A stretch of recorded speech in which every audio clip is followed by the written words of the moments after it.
से समय निकल जाएगा तो पश्चाताप के आंसू के सिवा इनके पास कुछ नहीं रह जाएगा। एक बार गौतम बुद्ध ऐसे ही रास्ते से जा रहे थे, एक गांव से गुजर रहे थे, तो उन्होंने देखा कि एक आदमी अपने घर के बच्चे की मन्नत को पूरे करने के लिए किसी बकरी की बलि दे रहा था और बच्चे को बलि मतलब बच्चे की जो मन्नत थी उसे पूरी करने के लिए जो बकरा उन्होंने अपने दरवाजे पर बांध रखा था उसे बड़ा नहला धुला कर सजा कर उसे खूंटे से बांध रखा था। अब गौतम ऋषि उधर से जा रहे हैं तो गौतम बुद्ध जी ने वहां पर रुककर उनसे पूछा कि भाई ये क्या चल रहा है। तो उन्होंने कहा कि अरे हमारे बेटे की मन्नत है और उसी के लिए हम इस बकरे की बलि चढ़ा रहे हैं। तो बुद्ध ने कहा कि ऐसा, इसके बलि चढ़ाने से भला तुम्हें क्या मिलेगा। तो उस इंसान ने कहा कि अरे इसकी बलि चढ़ाने से हमें पुण्य मिलेगा।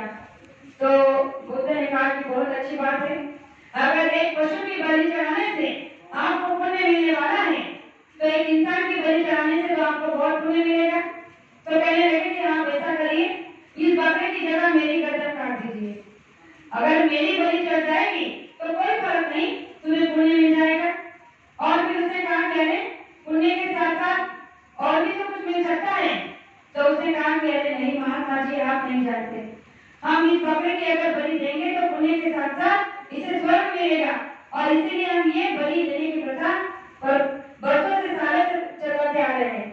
तो बुद्ध ने कहा कि बहुत अच्छी बात है, अगर इसे काट कर मार कर तुम्हारे बच्चों का मन्नत पूरा होने वाला है और इसके बदले में तुम्हें खुशी मिलने वाली है, तुम्हें प्रेम मिलने वाला है या फिर तुम्हें इसे स्वर्ग मिलने वाला है, तो तुम इस पुण्य को ही कमा लो। मैं स्वर्ग जाना चाहता हूँ तो तुम ऐसा करो, मेरी ही गर्दन काट दो, मेरी ही बलि चढ़ा दो, तुम्हें पुण्य भी मिल जाएगा और मुझे स्वर्ग मिल जाएगा। अब इस उनकी बातों से वो थोड़ा सहमत हो गया, कहने लगा कि आप कैसी बातें कर रहे हो, अरे इंसान की और पशु की भले कोई तुलना हो सकती है, वो ठहरा है पशु और आप इंसान हो, मैं इंसान की बलि भला कैसे दे सकता हूँ। तो उस बात उन्होंने कहा कि क्यों नहीं, अरे तुमने कभी सोचा है कि जो पशु तुम कह रहे हो उस पशु के अंदर भी वही जीवात्मा है जो तुम्हारे मेरे अंदर है। अगर तुम उस पशु के गर्दन पर चाकू छुरी चलाओगे तो क्या उसे दर्द नहीं होगा, क्या उसे दुख तकलीफ नहीं होगी, उसे भी वही होगी जो मुझे होगी, तुम्हें होगी। और इससे तो अच्छा यही करो कि तुम्हारे माता पिता की बलि चढ़ा दो, तुम्हारे परिवार में जितने लोग हैं सबकी बलि मेरे साथ चढ़ा दो, तुम्हें ज्यादा पुण्य मिलेगा और हम सबको जो है स्वर्ग मिलेगा। जब उनकी बातों को उसने सुना तो शर्मसार हो गया। उन्होंने कहा कि अरे ये कौन सी प्रथा है इसकी, किसी निरापराध की, किसी निर्जीव की, मतलब किसी बेअपराध जिसका कोई अपराध नहीं और जिसकी जुबान नहीं, उस बेरहमी से तुम उसे काट दे रहे हो, उसकी गर्दन पर चाकू छुरी चला रहे हो। तुमने एक किस ग्रंथ में पढ़ा, तुमने किस शास्त्र में पढ़ा कि किसी की बलि देकर तुम्हें पुण्य मिलेगा, उसे स्वर्ग मिलेगा। अरे स्वर्ग और नरक तो हमारे कर्म से मिलता है, अगर तुम इतने बुरे कर्म करोगे तो तुम्हें किसी शास्त्र में लिखकर ये पढ़ा है कि तुम्हें किसी की हत्या करने के बाद स्वर्ग के जाने का रास्ता उसे मिलेगा और तुम्हें पुण्य कर्म मिलेगा, ये तुम्हारी भूल है।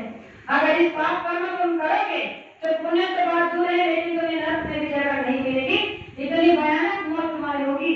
तो उनकी बातों से उसे बड़ी ग्लानि हुई और उसने इस बात पर गौर किया कि ये बात बिल्कुल सत्य है।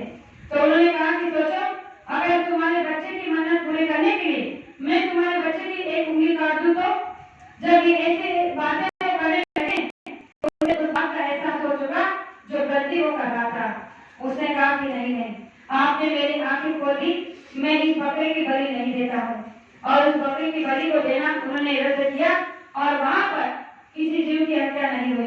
तो प्रेमियों, बाबा जय बुद्ध जी महाराज ने यही बात हमें पढ़ाया है कि आप हमेशा जीवों पर दया करो, चाहे वो कोई भी प्राणी हो, किसी भी जीव की हत्या होती है, अगर आप दे सकते हो तो जाकर उसे रोकने की हिम्मत आप में होनी चाहिए।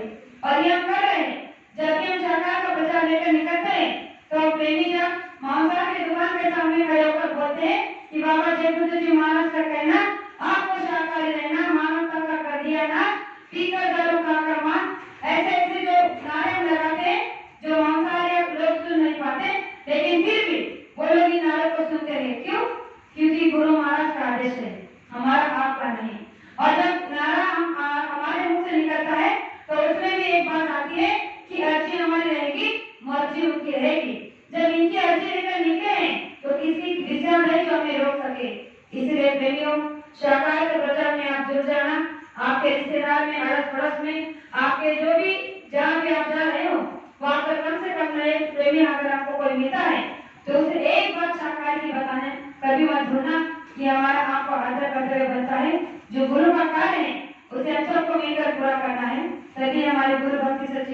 सकती है। तो हो सकता है कहने में कोई शब्द ऐसा निकल गया हो जो नहीं कहना चाहिए था, तो आपकी छोटी बेटी समझकर माफ करने से आशा करती हूँ और मेरे दर्शक को यही विराम देना चाहती हूँ। पुनः सभी प्रेमियों का बार बार धन्यवाद। मुझे 2 बातें रखने का मौका मिला, लेकिन मैं आप सभी का दर्शन कर बहुत ही सौभाग्यशाली अपने आप को मान रही हूँ कि आप 2 जगह से ऐसे तपस्वियों का दर्शन कर आ रही हूँ। कहा जाता है कि संगत गुरु का रूप है और गुरु संगत के रूप में विराजमान होते हैं। तो आज मुझे बार बार गुरु का दर्शन हो रहा है, ये मेरा परम सौभाग्य है। जय गुरुदेव, जय गुरुदेव। अगर मेरी वचन वाली व्यवहार से किसी भी दिल को ठेस पहुंची हो तो गुरु को साक्षी मानकर मैं आप सभी से माफी मांगना चाहती हूँ। जय गुरुदेव। आप माफ करेंगे ऐसे आशा रखती हूँ।